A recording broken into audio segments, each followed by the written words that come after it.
ఇప్పుడు ఎక్కడ చూసినా కూడా అల్యూమినియం పాత్రలు వాడొద్దు అని, స్టీలు మాత్రమే వాడాలి అంటున్నారు. మరి ఎప్పటినుంచో మన దగ్గర ఉన్న అల్యూమినియం పాత్రలు, అలానే కుక్కర్లలో ఒక్క రోజులో మనం అందరం మార్చలేము కదండి.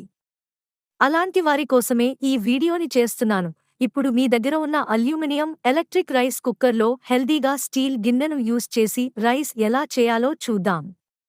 ఎలక్ట్రిక్ కుక్కర్లో 2 గ్లాసులు వాటర్ తీసుకుని, అందులోకి హోల్స్ ఉన్న గిన్నెను గాని, లేక స్టాండ్ గాని వేసుకోవాలి. ఇప్పుడు ఒక స్టీల్ గిన్నెలో బియ్యాన్ని కడిగి సరిపడా నీళ్లు పోసుకోవాలి. ఆ స్టీలు గిన్నెని కుక్కర్లో ఉంచి డబుల్ బాయిలర్ మెథడ్లో రైస్ని స్టీమ్ మీద కుక్ చేసుకోవాలి. ఇలా స్టీమ్ మీద కుక్ చేసుకోవడం వలన విటమిన్స్ ఇంకా న్యూట్రిషన్స్ రైస్లోనే ఉండి మనకి బాగా అందుతాయి.